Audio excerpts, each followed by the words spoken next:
In 1988, a plane landed at Honolulu International Airport without a roof on the fuselage. Crazy, right? You see, on April 28, 1988, Aloha Airlines Flight 243 was scheduled to operate a short domestic flight from Hilo to Honolulu, Hawaii. The Boeing 737-297 aircraft, registered as N73711, had been in service since 1973. The flight crew consisted of Captain Robert Schornsteimer, First Officer Daryl Fujita, and 2 flight attendants. The flight was carrying 95 people on board, including passengers and crew. The morning of April 28th was calm, with clear skies and good weather conditions. Flight 243's scheduled departure from Hilo Airport was on time. The aircraft, a workhorse of the airline industry, had undergone regular maintenance, but unbeknownst to the crew, it had been subjected to the strain of thousands of pressurization cycles during its time in service. These cycles would prove to be crucial in the events that would unfold. The flight took off smoothly at 1:25 p.m., climbing to its cruising altitude of 24,000 feet as it made its way over the Hawaiian Islands. As the aircraft flew southward, passengers were enjoying the scenic views of the islands below, and the crew was carrying out their normal duties. The flight path would take them directly over the Pacific Ocean, with a flight time of just under an hour.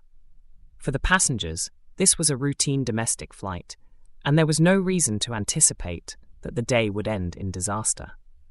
However, at approximately 1:46 p.m., things took a dramatic and unexpected turn. The first sign of trouble came when a loud bang was heard from the rear of the aircraft, followed by a sudden and violent shaking. Flight attendants, who had been serving refreshments and assisting passengers, were immediately startled and struggled to maintain their balance as the aircraft jolted. The aircraft began to experience severe turbulence, and the passengers felt an unsettling sense of disorientation. For Captain Schornsteimer and First Officer Fujita, the shaking and noise were immediate signals of something abnormal. They quickly realized that they had lost pressurization in the cabin, as the rapid decompression was evident from the sudden change in the noise level and the feeling of altitude loss. The aircraft began to descend, but what they did not yet understand was that a massive portion of the fuselage, including a large section of the roof, had been torn away. The air pressure inside the cabin had caused the fuselage to fail structurally, a result of years of wear and tear, exacerbated by the airplane's regular pressurization cycles.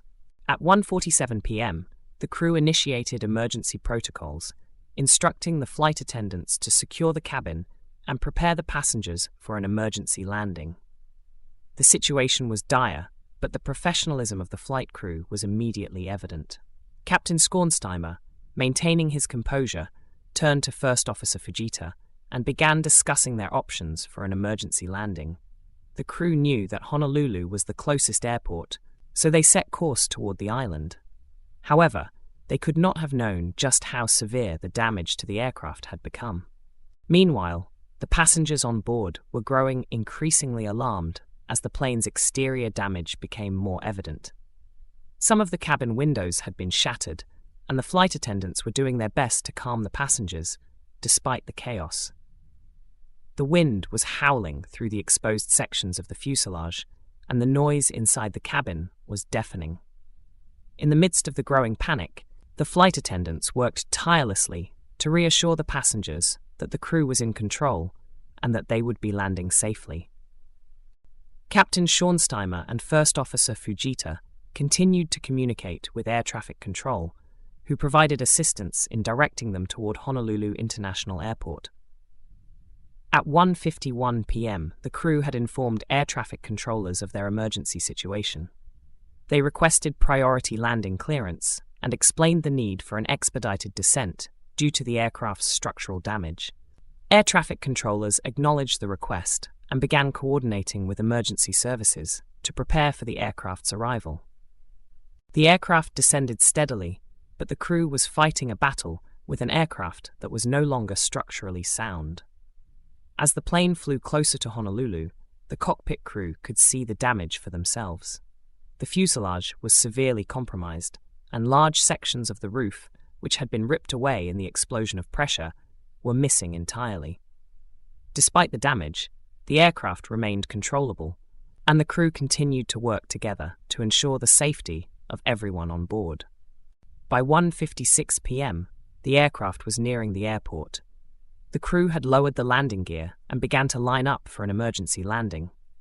The pilots had to contend with turbulence caused by wind gusts and the instability of the damaged aircraft. As they lined up for the approach, the flight attendants were again able to contact the passengers, urging them to brace for impact and prepare for a rough landing.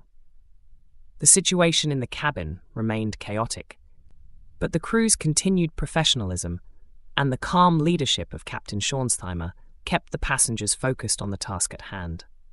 At 2:02 p.m., the aircraft touched down on runway 8L at Honolulu International Airport. The landing was rough, but it was a controlled and successful one.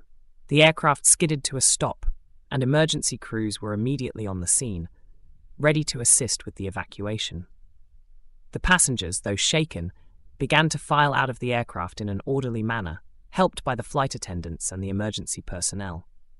The flight had been a nightmare scenario, but thanks to the quick thinking of the crew and the strength of the aircraft's design, all 95 people on board survived. In the aftermath of the incident, investigators discovered that the primary cause of the catastrophic fuselage failure was a combination of factors, including metal fatigue, corrosion, and the effects of repeated pressurization cycles. The aircraft had undergone thousands of pressurization and depressurization cycles, causing cracks to form in the fuselage. The cracks eventually propagated, leading to the rupture of a significant portion of the roof.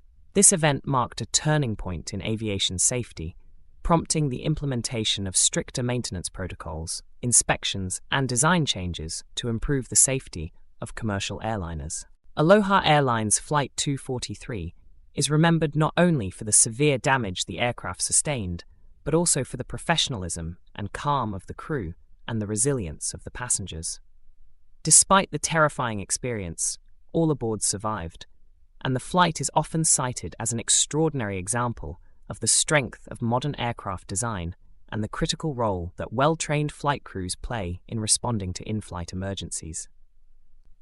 The bravery of the flight crew and the actions of the passengers, who followed the instructions of the crew, were instrumental in saving lives that day. The story of Aloha Airlines Flight 243 remains one of the most remarkable examples of how aviation safety, design, and crew training can work together to overcome even the most extreme situations. The incident led to important changes in the way aircraft are maintained and inspected, and it served as a stark reminder of the importance of safety in the aviation industry. The survivors of that flight, including the crew and passengers, were forever impacted by the experience, but they could take comfort in knowing that, despite the odds, they had all made it through the ordeal together.